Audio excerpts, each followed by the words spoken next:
MLBB. Grabe, oh. Andyan yung mga mukha ng Payamotski na. Ha? Minadali ng Onyx Indonesia. And you know what the best part is? Game 1 pa lang to. Mute. Medyo kanina pa sila nagtitiis kasi hindi nila matapos yung laban. Lagpas kalahati or hindi pa pala 75% pa lang yung buhay pero kabalag na sila.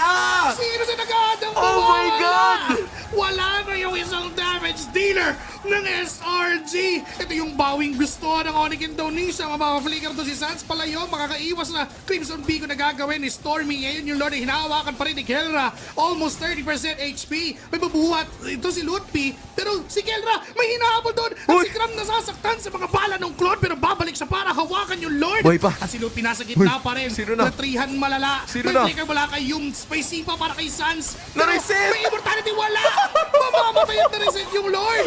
Ginagalawan pa unti-unti. Yung sayo ng Onyx Indonesia ay para pumatay. At How? ngayon para kunin yung Lord pero may minion sa base. Makakauwi si Kiboy para tumipensan si Lutpi pero tuloy pa rin na Blazing Duet. Si Stormy ang kanyang target. Tapos babalik na naman si Kelly pero Onyx! naman sa Yuni pero nandyan si Onyx! Kyrie. Nandyan si Sans. And Kyrie will get the Lord. Onyx Indonesia. Matagal-tagal silang nagtiis. Ngayon sila naman ang gaganti. Tapos na ang pagtitiis.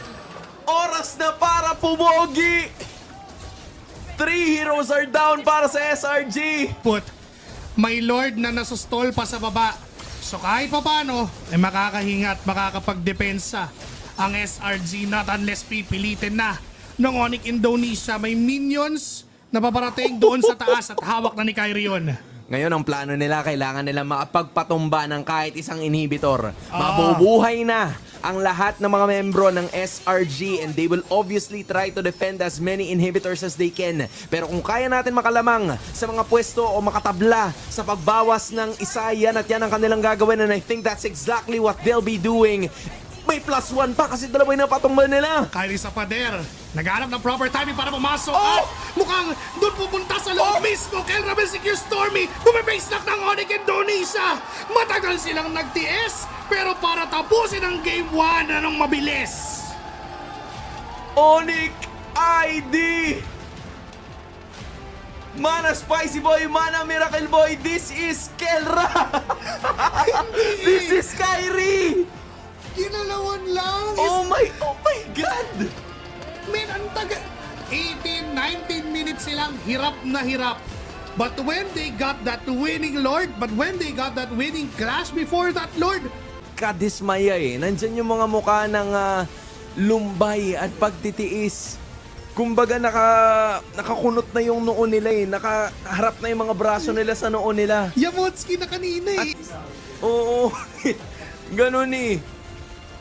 Pero, Kumbaga nalungkot na si Kais, medyo sumaya ng konti. parang napangiti eh. Eto na yung tanong. Pero not gonna lie, man. Ang ganda naman ng laro ni Uni. Oo, maganda. Wala tayong masasabi sa laro ni Uni. Literal Meron naman. Meron yung dalawa. Yung Lord Siege niya kanina. Actually, meron pala. Diba? Meron pala. Sa umpisa, wala tayong masasabi. Grabe, 606. Umabot ng 806 bago tuluyang nagalusan. Grabe. Pero merong isang questionable play. Oo, nag-gets natin yung idea. Inabangan Oo, niya si Kelra kasi nga nag-BMI tapos tinarget si Stormy.